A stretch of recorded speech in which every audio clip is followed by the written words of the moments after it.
All right, before demonstrating the three new things, let's talk about the hand shift stuff. So, it is definitely a way, the way you've been doing it, kind of muting things before you go to the next chord and whatnot. It's a very staccato, basically, it is a staccato way of playing, like, if you cut chords off, like.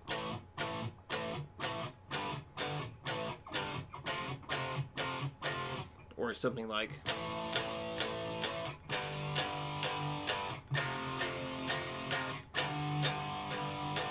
That is one way of playing something like that. But it really, if you do something that way, it's important that you're doing it out of choice. Like that's what the piece of music calls for. But if the piece of music doesn't call for that, it's important to be able to make those transitions without the staccato happening. So I'll go like between the staccato and the non, and I'll just go between like 4 times on the A5, 4 times on the G5, and I'll go between those chords. So I'll do staccato going down and back up, and then I'll do non-staccato. I'll have everything ring out best I can going down and up, and kind of alternate between those so you can hear the difference. Hey, here we go.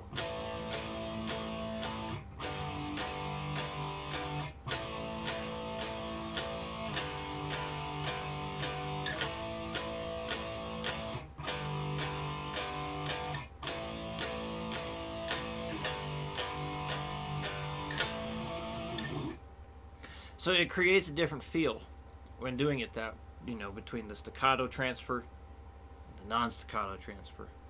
So it's an important to be versatile in everything that you can, or every way that you can be. It's important to be able to do both whenever you want. So yeah, it's basically like you were kind of demonstrating, or you asked, like, is it like picking and then sliding? Yeah, it pretty much is. Like you're doing the slide,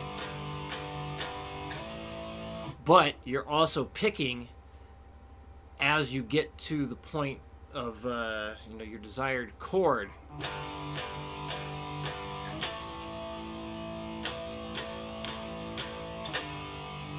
And you're strumming at the exact same time you're moving, or you get down to where you want to be. So you notice it's a fast-paced type of thing. So even if I'm playing like this at this pace, 3, 4. See, I had to quickly change chords and still make sure I strum fast enough so it sounds like one thing. I'm not doing this.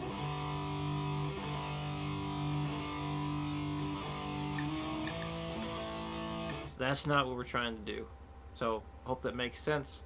Just go slow enough so you can, like, okay, and get it in your mind, like what you're gonna do. Kind of visualize how you're gonna like move your left hand and the right hand at the same time, and then, bam, and then kind of set yourself up for it. Visualize the move, and then, bam. Just kind of, visualizing something like that's a good thing. Apparently, I got phlegmy throat again today. Good grief. Okay, so demonstrating, I'll do. Like last time, I think I did 60, 80, 100. I'll do that again. But I still want you to go 60, 65, 70, 75, and up till 100 there. Just getting it correct once.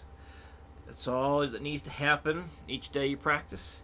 So, here we go. 1, 2, 3, 4. 1, 2, 3, 4.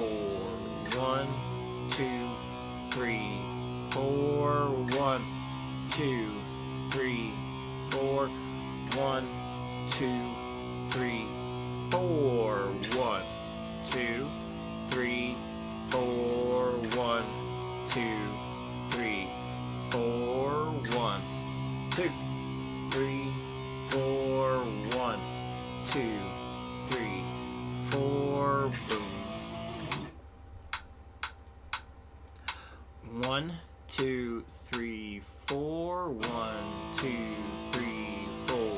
1, 2, 3, 4. 1, 2, three, four, 1, 2, 3, 4, 1, 2, 3, 4, 1, 2, 3, 4, 1, 2, 3, 4, 1, 2, 3, 4, done.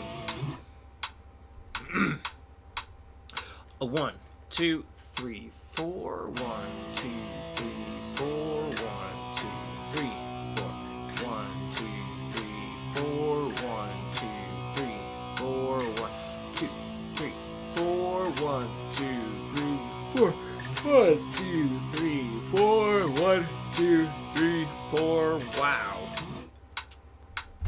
Aha. Inconvenient yawn. Okay. So, number 2. This is where the dotted half note gets introduced. So basically, you extend the length of the note by half, or you add half of the value of that note to itself. So, half the value of 2 beats is 1 beat, right? So, if a half note with no dot lasts for 2 beats, when you add half of that to it, now we have 3 beats. So, that will last 3 clicks of the metronome. Alright. Here we go. 1, 2, 3, 4. 1, 2, 3, 4.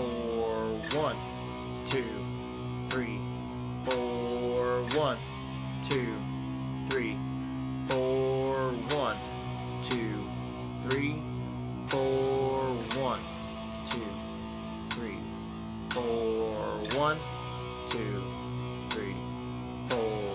1, 2, 3, 4. 1, 2, 3, 4. Done. Getting a little wild on them bends. Alright. A 1, 2, 3, 4. 1, 2, 3, 4. 1, 2, 3, 4. 1, 2, 3, 4. 1, 2, 3, 4. 1, 2, 3, 4. 1, 2, 3, 4. 1, 2, 3, 4. 1, 2, 3, 4. Done. A 1, 2, 3, 4. 1, 2, 3, 4. 1, 2, 3, 4. 1, 2, 3, 4. 1, 2, 3, 4. 1, 2, 3, 4. 1, 2, 3, 4. 1, 2, 3, 4. 1, 2, 3, 4. Done. Okay. On to number 3. So, the dotted half note, as always, and it is an always thing, dotted half note lasts for 3 beats. So on the other one, the dotted half note came in on beat number 1. Because it came in on beat number 1, that's going to go across beats number 1, 2, 3. Well, because the dotted half note is coming in on beat number 2, now it's going to go across beats 2, 3, and 4. But beats 2, 3, and 4 are still 1, 2, 3, 2, 3, 4, just 3 beats. So always goes across 3 metronome clicks. Just as a quarter note can only go across 1 beat of the metronome. It has to. At least we're dealing with the 4/4 time signature anyway. There's always weird exceptions that can come up, but we're not going to talk about that yet. Just like a whole note will always last 4 quarter notes. It can't be anything else but that. A dotted half note will always equal the length of 3 quarter notes. Basically a half note plus quarter note. And a quarter note can only equal a quarter note, and so on. So it can never be anything else. Never anything else. Just like an inch is always an inch, a foot's always a foot, so on. Because it'd be very confusing if they started to have multiple values. Okay, here we go. 1, 2, 3, 4. 1, 2, 3, 2, 3, 4. 1, 2, 3, 4. 1, 2, 3, 4. 1, 2, 3, 4. 1, 2, 3, 4. 1, 2, 3, 4. 1, 2, 3, 4. Done. 1, 2, 3, 4. 1, 2, 3, 4. 1, 2, 3, 4. 1, 2, 3, 4. 1, 2, 3, 4. 1, 2, 3, 4. 1, 2, 3, 4. 1, 2, 3, 4. 1, 2, 3, 4. Boom. All right. 1, 2, 3, 4. 1, 2, 3, 4. 1, 2, 3, 4. 1, 2, 3, 4. 1, 2, 3, 4. 1, 2, 3, 4. 1, 2, 3, 4. 1, 2, 3, 4. 1, 2, 3, 4. Done. Okay. One more thing to keep in mind. Remember, you want to stay very laid back on the beat. Don't anticipate the beats. Plan on being like a split second late, and that will tend to put you right where you want to be. So don't anticipate the beat. You want to wait for the beat. Yes, and remember, keep counting the 1, 2, 3, 4 every single time. Yeah. If you have any questions before next class, please let me know, and I'll see you again in a week.